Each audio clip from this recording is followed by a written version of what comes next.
125 మానవ వనరుల అభివృద్ధి శాఖ మంత్రి గారు. అధ్యక్ష, మొదటి ప్రశ్నకి సమాధానం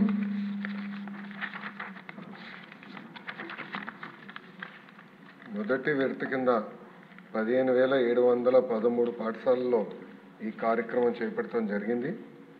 కానీ మొదటి విడత పూర్తి చేసడానికి ఇంకొక 880,39,00,000 రూపాయలు అవసరం ఉంది. రెండో విడత కింద 22,311 పాఠశాలలో పనులు చేపట్టడం జరిగింది. కానీ ఇది కూడా పూర్తి చేసేదానికి 3,907.75 కోట్ల రూపాయలు అవసరం ఉంది.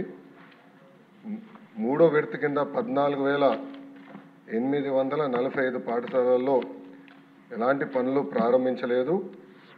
ఆ పాఠశాలలో ఈ కార్యక్రమం పూర్తి చేసేదానికి 3,088 కోట్ల రూపాయలు అవసరం ఉంది. రెండో ప్రశ్న వివరాలు. నిధులు కేటాయింపులు ఖర్చులు ఎనెక్షర్ 1లో జతపరిచాం. మూడో ప్రశ్నకి సమాధానం, గత ప్రభుత్వం 900 కోట్ల రూపాయలు పెండింగ్ బిల్స్ పెట్టడం జరిగింది. ఈ కార్యక్రమం పూర్తి చేసడానికి 7,877 కోట్ల రూపాయలు అవసరం ఉంది. గత ప్రభుత్వం ఈ కార్యక్రమంలో చేపట్టిన ప్రభుత్వ పాఠశాలల్లో 72,117 విద్యార్థులు సంఖ్య తగ్గుతాం కూడా జరిగింది.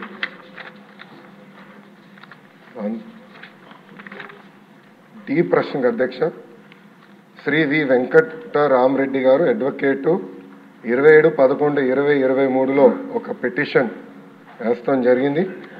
ఆ పిటిషన్కి సంబంధించిన ప్రాథమిక దర్యాప్తు రిపోర్ట్ MDAPEWIDCకి వస్తాం జరిగింది. కానీ ఫైనల్ రిపోర్ట్ ఇంకా రావాల్సిన అవసరం ఉంది. ఈ ప్రశ్నకి సమాధానం, ఫైనల్ రిపోర్ట్ వచ్చిన తర్వాత యాక్షన్ తీసుకుంటాం అధ్యక్ష. శ్రావణ్ కుమార్ గారు.